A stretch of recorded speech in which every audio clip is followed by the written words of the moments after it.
Ici Victor Echo du Novembre Foxtrot Tango pour VE2MO. Bienvenue dans ce nouveau module de préparation au certificat de radio amateur de base.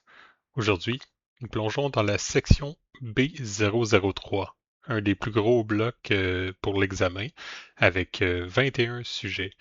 Personnellement, c'est celui qui m'a donné un peu de fil à retordre et j'espère que la vidéo d'aujourd'hui vous aidera à un petit peu mieux comprendre cette section et à passer votre certification.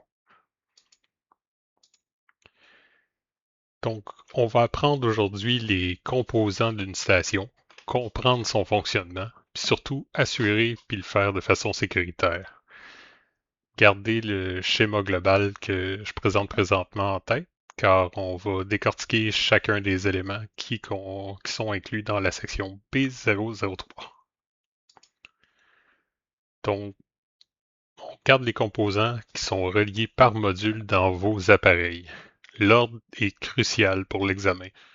On part de l'émetteur du récepteur vers l'antenne.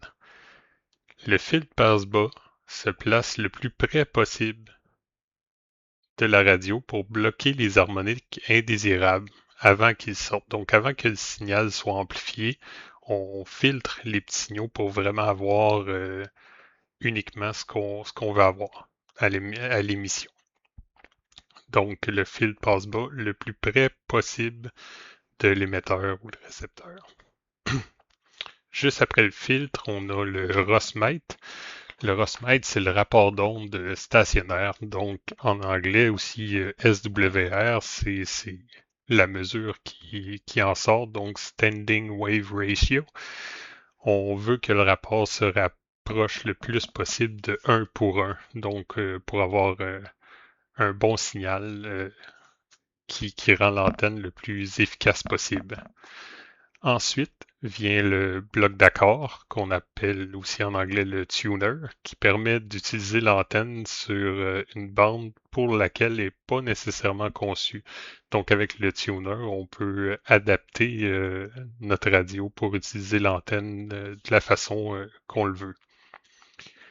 N'oubliez pas la charge fictive qu'on peut mettre au lieu de l'antenne quand on veut faire des tests ou des choses comme ça sans déranger faire du bruit ou d'autres stations. Donc, on peut utiliser la charge fictive, puisque ça fait, ben, quand on la branche, ça dissipe l'énergie directement en chaleur. Donc, on n'émet pas quand on fait nos tests.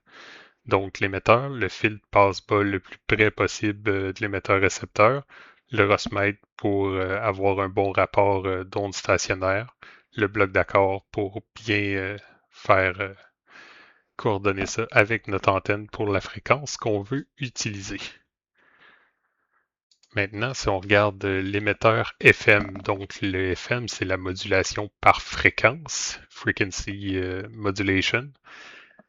Donc, en FM, votre voix entre par le microphone qui est transformé directement en signal électrique. Le signal électrique est par la suite amplifié puis envoyé au modulateur. Le modulateur fait ensuite varier la fréquence de l'oscillateur. Ça permet à l'oscillateur de fonctionner à des fréquences très élevées et produit des harmoniques utiles pour atteindre la fréquence désirée. Tout ça après entre dans le multiplexeur. Ce que ça fait, c'est que ça combine les signaux en un seul pour la modulation FM. Après ça, le signal est amplifié. Donc, on a un amplificateur de puissance pour vraiment aller chercher le wattage que l'on va avoir sur ce qu'on veut envoyer. Puis, ce signal amplifié-là est envoyé à l'antenne. Il y a aussi un truc dans l'examen, il parle de l'étage tampon, donc buffer. Euh, L'étage tampon, il empêche les variations de charge de faire varier la fréquence de l'oscillateur.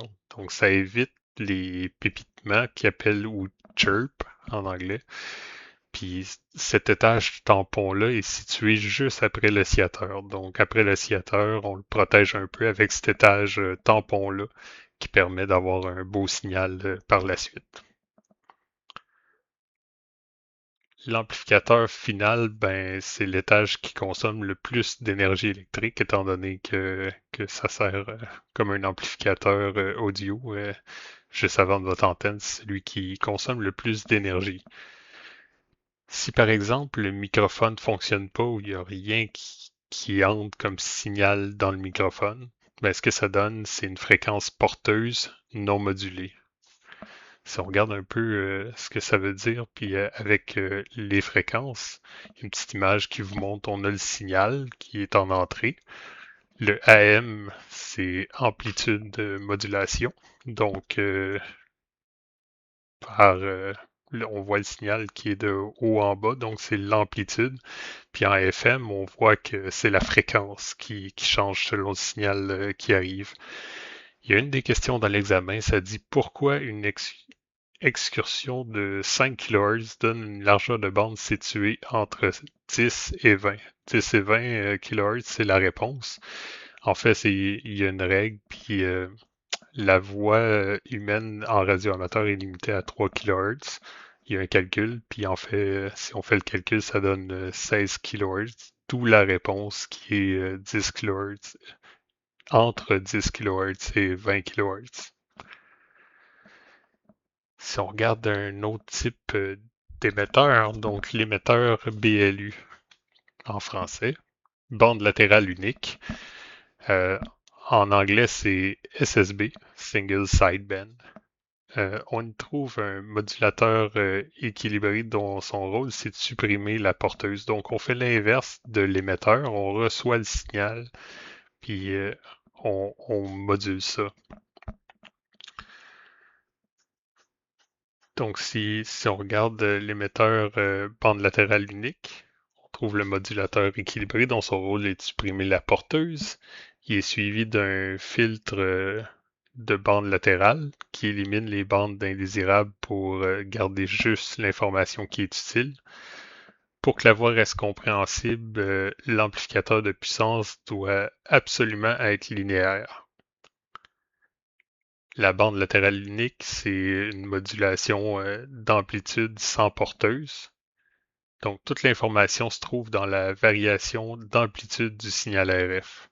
Pour l'examen, rappelez-vous aussi que la commande ACL, c'est Automatic Level Control, ça limite les crêtes du signal pour éviter la surmodulation. S'il y a de la surmodulation, vous allez entendre de la déformation de la voix, donc ça contrôle finalement la hauteur du signal pour permettre qu'il n'y ait pas de surmodulation.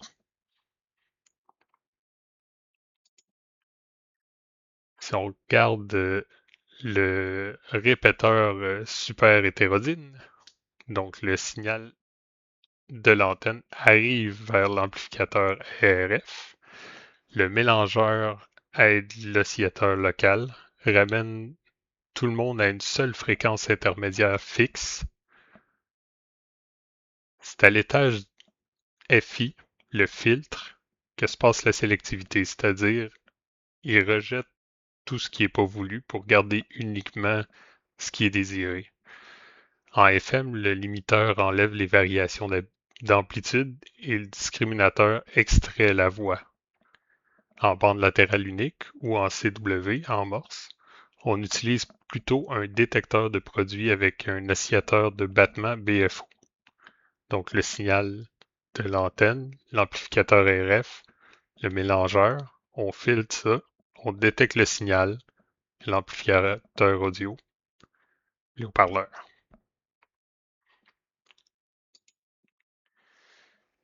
Une autre partie importante de notre station, c'est l'alimentation. Donc, comment on prend un signal qui est courant alternatif, qui est le courant qu'on a dans nos maisons, puis avoir une sortie stable en courant continu, DC. Donc, il faut un courant continu stable pour que nos radios soient efficaces. Donc, l'ordre de transformation, c'est le transformateur. Une fois qu'on prend le signal, on le transforme, on isole, on change le voltage, on redresse le signal pour amener un signal vraiment, vraiment stable. On transforme le courant alternatif, CA, en CC, courant continu. Après ça, il y a un étage de redresseur qui permet de faire cette étape-là pour garder uniquement une portion, puis le redresser. Il faut filtrer ça pour avoir quelque chose de stable. C'est fait avec des condensateurs. Par la suite, on a le régulateur qui vraiment maintient la station, le courant stable. Le régulateur est souvent monté sur un dissipateur thermique, donc qui permet de dissiper la chaleur parce que c'est l'étage qui chauffe beaucoup pour transformer toute l'énergie en chaleur. Plus visuellement, ça ressemble un petit peu à quoi?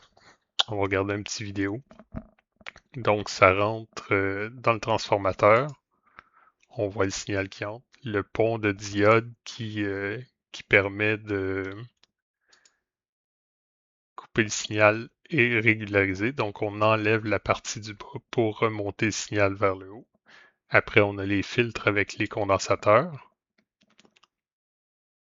Donc, on obtient, une fois qu'on a le filtre, le signal avec le condensateur.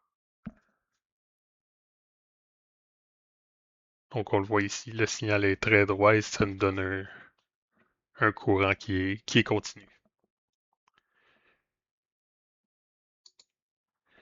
Une autre partie dans la section 003, c'est l'antenne Yagi. C'est un type d'antenne. Il y a quelques questions qui portent sur ce type d'antenne-là. Il faut se rappeler l'antenne Yagi que la règle des longueurs. Donc, rappelez-vous que le signal est toujours dirigé vers l'élément le plus court, qui est ce qu'on appelle le directeur. Donc, le directeur va être au bout de l'antenne vers où le signal doit être envoyé. Après l'alimentation, où on raccorde finalement à notre radio, ça se trouve au milieu. Donc, on l'appelle l'élément alimenté. Et on a le réflecteur qui est situé à l'arrière, qui est vraiment l'élément le plus long, qui renvoie le signal finalement. La perche, le boom, c'est ce qui tient, qui tient tous les éléments.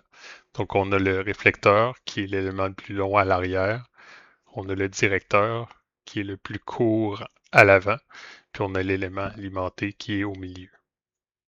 Il peut y avoir plus que juste trois éléments sur l'antenne, mais le principe est ça que le plus long est à l'arrière et le plus court est à l'avant, et on l'alimente au milieu. Un autre type de mode qu'on peut utiliser en radio amateur, c'est les modes numériques. Donc les modes numériques, ça permet de faire d'envoyer des signaux finalement avec mais numériquement. Donc la personne des deux côtés peut envoyer des signaux et ça doit être interprété avec un ordinateur. Donc, pour s'interfacer à l'ordinateur, il nous faut une carte de son. Ce que la carte de son fait, c'est convertir le signal numérique en audio ou l'inverse, l'audio en numérique. Les interfaces utilisent des transformateurs d'isolation pour éviter le bruit, les parasites puis le ronflement. Un des modes qu'on voit beaucoup, c'est le mode FT8. Ce qui est fantastique avec le mode FT8, c'est qu'il permet de communiquer avec des signaux super faibles parce que la largeur de bande est très très petite. En paquet radio, la radio paquet, on peut utiliser ça. Et on peut aussi utiliser ce qu'on appelle un digipeater, qui est un répéteur digital pour nous permettre d'envoyer des données sur une plus grande portée. Donc c'est un répéteur, mais pour les modes numériques. On vient avec une petite section sur la sécurité, encore une fois. Donc, se rappeler quelques éléments qu'il y a dans l'examen. Un courant de seulement 20 mA peut être mortel. Considérer toute tension au-dessus de 30 volts comme dangereuse. Tous les appareils doivent être reliés à une mise à la terre commune. Dans les câbles, souvent la mise à la terre est identifiée par un fil vert et doit toujours être relié au châssis métallique de l'appareil pour vous protéger. Faire attention aussi au condensateur dans les blocs d'alimentation. Même si on débranche le bloc d'alimentation, ça prend un certain temps que l'énergie qui est accumulée dans les condensateurs se dissipe. Donc, si on débranche le bloc d'alimentation, il y a encore du courant dans les condensateurs. Donc, c'est important de vraiment décharger les condensateurs avant de toucher à l'intérieur d'un bloc d'alimentation.